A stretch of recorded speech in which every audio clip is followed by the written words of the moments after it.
Let me bring Mr. Clement Nwako here now. He joins us now. Thank God we have you back with us now. You were on the field with your men, and you monitor the situation in the elections. And with your level of legal understanding, give us a sense of what you make of the judgments in the tribunal judgments that we've seen so far. Rivers, Akwa Ibom State, and of course Lagos State is also part of it. And don't forget, there was a senatorial tribunal judgment which was in favor of the minority leader and the former governor of Akwa Ibom State, Goswe Akpabio. What do you make of all these judgments? Well, first of all, I would like First of all, I'd like to speak as an observer and convener of the Nigeria Civil Society Situation Room. We did issue reports on the elections across the country. The three states you have mentioned, Rivers, Akwa Ibom, were states of concern to the Situation Room. Of course, you'll need to add a few other states. Taraba was a state of concern. Abia was a state of concern. And we did issue reports raising those concerns. We had observers throughout the field. They did make presentations and observations to the Situation Room, which informed reports, and there were concerns there. But I'm not a politician, and I refuse to get involved in the political interpretations of the judicial decisions. The court, of course, can sit on a Saturday.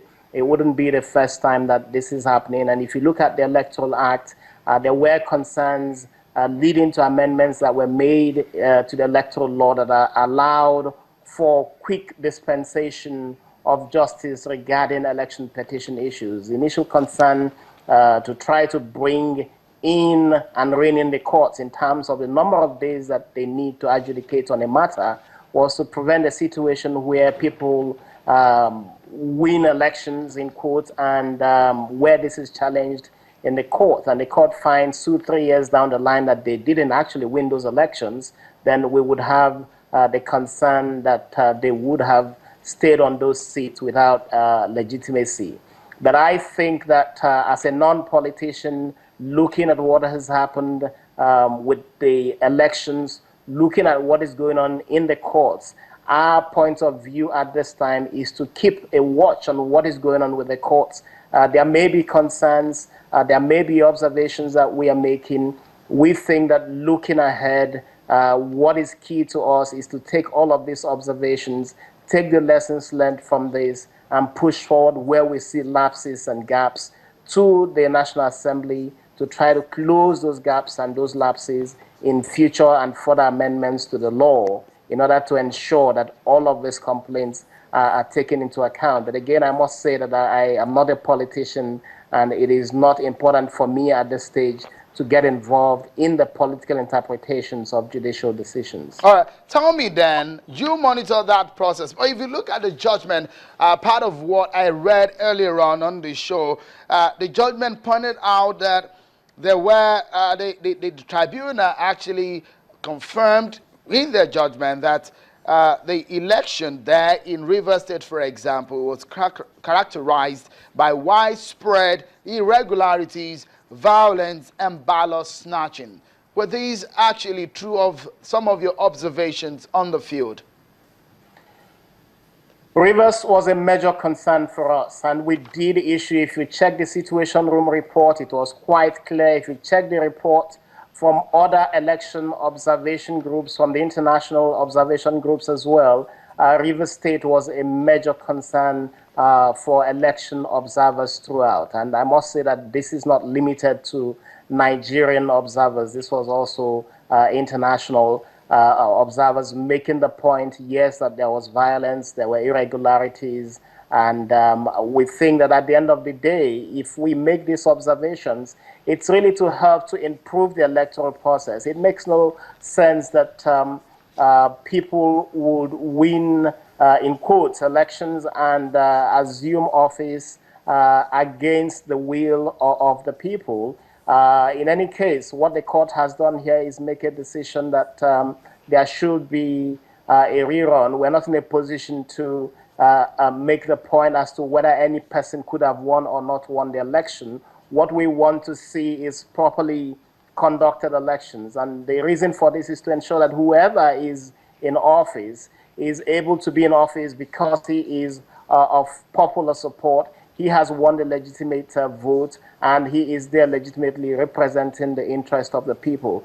When we look at the elections in 2015, we saw huge improvements. We saw the further introduction of the technology into the elections, and the card reader machines, the permanent voters cards, all helped to improve the electoral process. We hope that looking ahead, there would be further amendments to the Electoral Act to allow that these processes that INEC has introduced become a key component of elections in Nigeria. I think it's a bit troubling to see different courts making different pronouncements on the utility of the card reader machines and permanent voters cards. We need to be quite sure that whatever gains these technological innovations introduced into the elections are consolidated and used to improve the electoral process. We can't go back from the successes of 2015, and I think that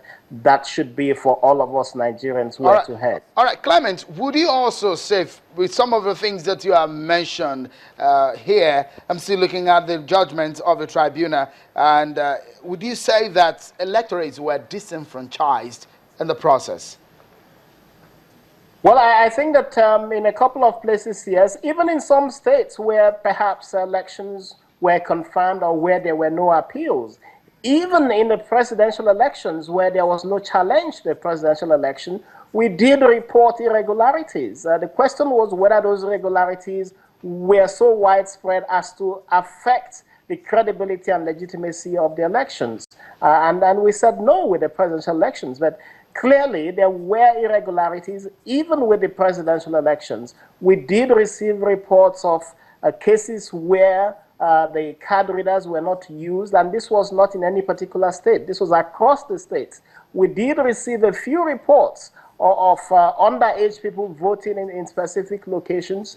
We did receive reports of election officials compromising on their role and responsibilities towards maintaining credible elections.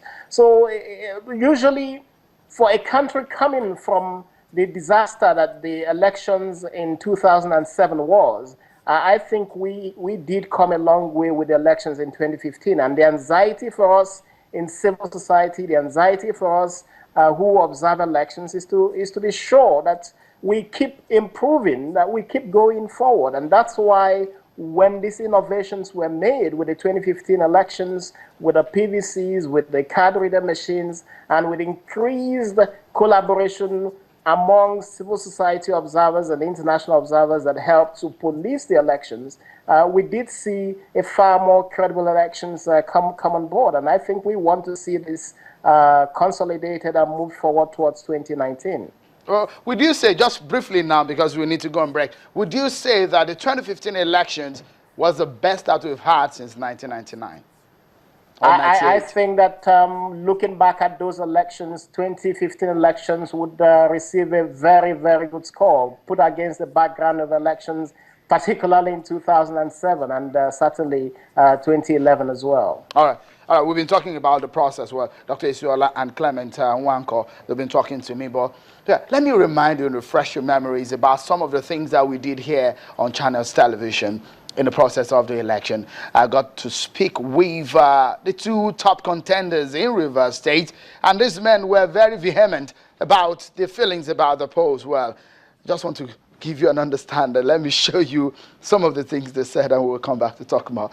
Watch Mr. Dakuko Pizzaside and the governor of Rivers State, who was then the candidate of the PDP, Nyesom Wike.